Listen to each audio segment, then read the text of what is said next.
So you finish nursing school and you are at that point where you feel like you have no clue what just happened.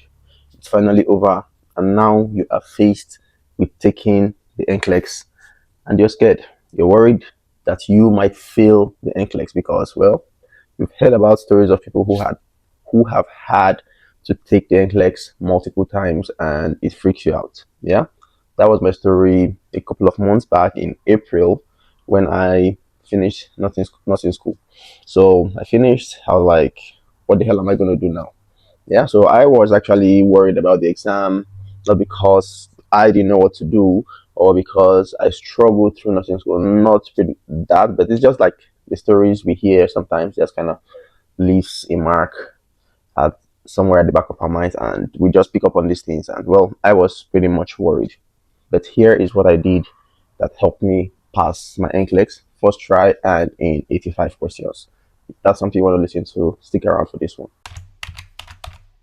The truth is that for me, I was just someone who was trying to do something different. I used to be an accountant before now. I used to have a background in accounting and finance, but I just wanted something different and I chose nursing. So I was feeling like I was kind of in a tough spot, right? So it was a new environment, just completely new stuff for me, right? So I feel like my worry was kind of genuine and it was pretty much valid. But after nursing school, the first thing I did was like take a break. Nursing school was overwhelming, and I mean it. It was overwhelming. There was just too much to do. A lot of things were going on in just a really short amount of time. So being able to juggle all that stuff, school, work, part time, like and every other engagement that you have, right? So it was a stressful period for me, but it was good. Like it was a good experience. I got to make new friends, meet new people, and stuff like that. So it was good. But first thing I did was take a break. I took a break for 1 week, and then I came back to study, and I had to do it for 6 weeks. The next thing I figured was I didn't want to have to do this whole preparing for the NCLEX all by myself. So I had friends who were also trying to do the same thing at the time. So we decided to come together as a group of four. So the four of us came together. We all finished pretty much at the same time, and we sat together almost every day in the library to study. So I am somebody who kind of like enjoys working in groups. I want to hear other people's opinion. We're talking about the topic. Sometimes something someone says might just make more sense. Like it might just kind of help bring together everything that you have had going on in your brain. Maybe you don't understand the topic and then it comes up and then somebody kind of like helps break it down. So that was something I always thought about, like trying to hear how other people thought about a particular concept or a particular topic. So it kind of also really helped me coming together with a group of friends, a group of three other friends to prepare for the NCLEX together. It kind of helped me stay accountable because I know I had to come every day, show up, and then we discuss and do questions together. So that will kind of also help me stay on my toes. So if you can, if you really can do it, come together, like pair up with somebody at least if you can do it. But I know this is not for everybody. There are people who just love doing their things solo, and I do definitely understand. So, but if you are somebody who wants that extra boost and morale, because sitting down for 6 weeks and studying every day is no joke, right? So you want to be like, you need that refuel, like you talk to each other when you're not like in the mood to like really study. You come together, jump on a call, meet up, and then maybe just discuss or just do questions casually. So it really helped me, and I think it is something that I would recommend. The next thing I did was pick an NCLEX prep package that I had to pay for. And the fact is that there is a ton of them out there, but there are but they are really not much any different from each other. So the one I picked from, also from talking to people who had already done this before me, a lot of people recommended Acha, and that is what I went for. They have great videos to help you refresh your memory on topics that you think you are not very familiar with. And something I really liked and enjoyed about using them was the fact that they had these calendars that they had designed. So I followed the 6 weeks calendar and I kind of followed it to the letter. I watched every videos, even topics that I was kind of familiar with. It was just a refresher for me. So I watched all the videos and did questions. So on an average, so I did pretty much say maybe between 50 to 75 questions on a daily. A lot of people kind of focus on questions, but I pretty much try to focus on content. If you know the content and you do a good amount of questions, you don't really have to do 3,000 questions. I didn't do 3,000 questions. I didn't do 4,000 questions. There are people who kind of like, I know people who went over these questions like 2 times. They finished the entire Q bank on Archer. I did not, but I did a fair amount of them. I probably did between 1,500 questions and 2,000 questions. So you do not need to like do a ton of questions. Just do a good amount. 1,500 is a good amount in my own opinion. So I did that and I focused a lot on content. Outside of using Archer, there were 3 other resources that I turned to as backup, like things I would just do for extra. The first one is Nursing Bootcamp. Nursing Bootcamp, I pretty much came together with my friends and we just pay for 1 month subscription for their resources. And all I did was use them for the case studies. On Archer, when you do their case studies, it's just all notes, right? But on NCLEX Bootcamp, it was pretty much like you had the questions, you do the questions, and after you're done, they have videos that explain the rationale, their thought process, and the way you should think about these questions and what you should actually focus on. So before NCLEX Bootcamp, I felt like I would just guess at the case study questions.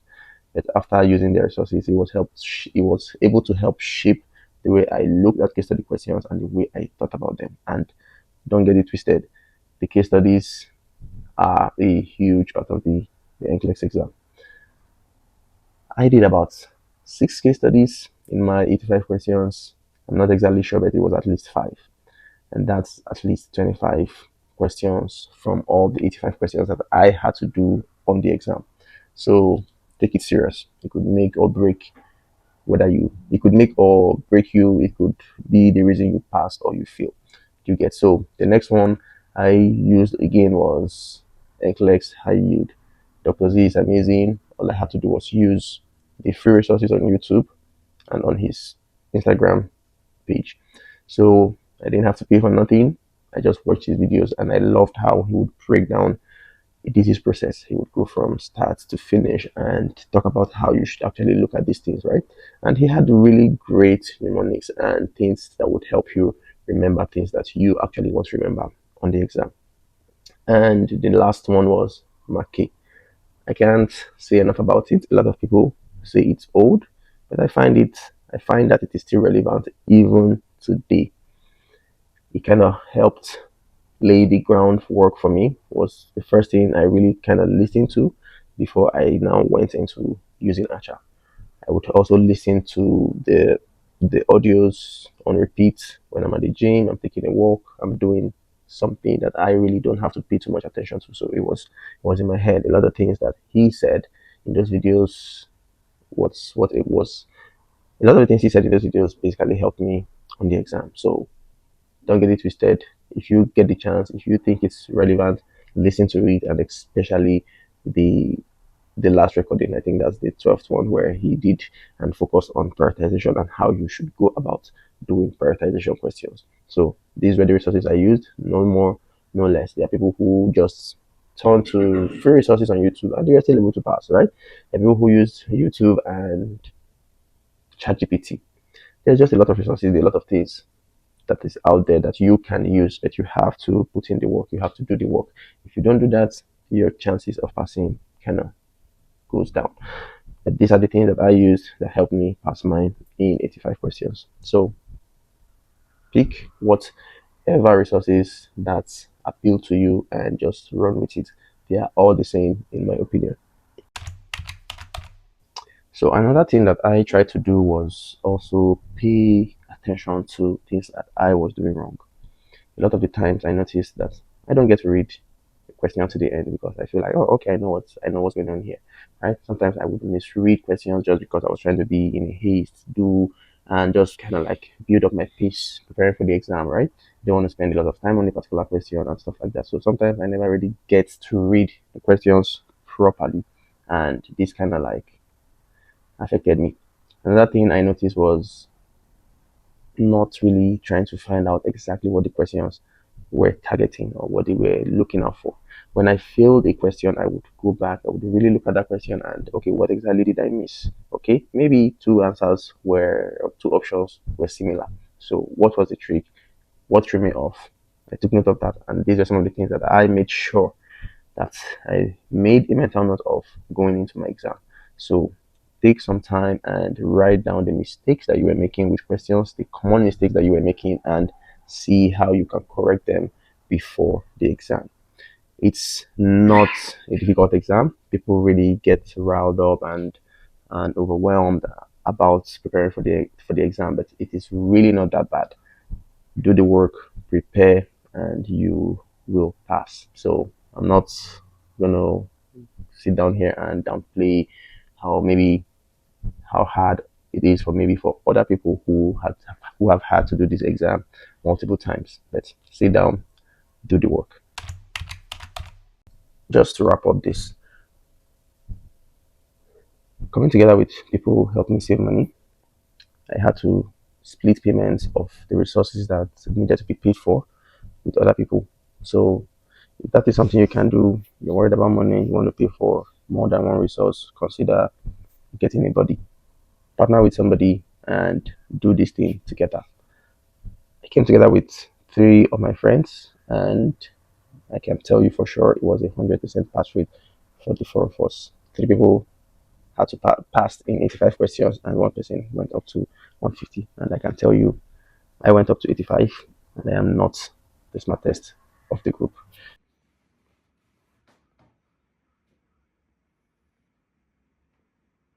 It's easy for me to come back here and look back on the exam in hindsight and easily tell you not to panic.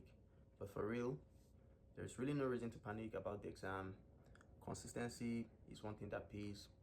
If you want to study for 3 weeks, you want to study for 2 weeks, however long you choose, 6 weeks, whatever you choose, consistency pays. If you're going for 6 weeks, which is normally what is generally recommended, 50 to 60 or 70 questions daily adds up pretty quick. Yeah, like I said before, focus on content, read every day, and do questions every day. 25 questions in the morning, 25 questions at bedtime, and in between, just study and focus on your content. It's really going to help. There's really nothing to panic about. If you know the content and you do questions, it's easy for you to pick up habits on how to actually address and answer these questions. Something else I think people do not get to talk about enough is how direct the NCLEX questions are. The questions are way more direct and straightforward. They don't load you up with a bunch of information that when you see questions, you just easily get overwhelmed with all the information that is out there, like a lot of the NCLEX prep resources that you're going to see. If you see a question on ACHA, a case study question on ACHA or NCLEX Bootcamp, it's just a lot of information. I found out that on the NCLEX, the single standalone questions were more direct. The case study questions did not have a lot of information. So you're able to look at the question at a glance, read all the necessary information, and figure out what you should be doing or what exactly the question is trying to ask you. If you feel a question, if you think you're not doing well, don't panic. Don't even go into the exam. You do the first questions, and then the first thing is like, oh man, I don't really know what this. If you don't know a question, make an educated guess. Eliminate the options that you are certain cannot be the answer. All right, and then make the best choice from what you have left. There's really no reason to panic. Anxiety is only going to make you do poorly on the exam. Oh my god, y'all just be on here doing the most. So these are some of the things I think help me. Pay attention to them. Pick a resource. Sit down. Put in the work. You can read all day. Take breaks. Do something that you enjoy. There is more to all of this. There is more to nursing. There's more to your nursing career. There's more to this whole profession and stuff, other than just passing the NCLEX. So stay focused, and I hope you pass and you get what you want out of all this.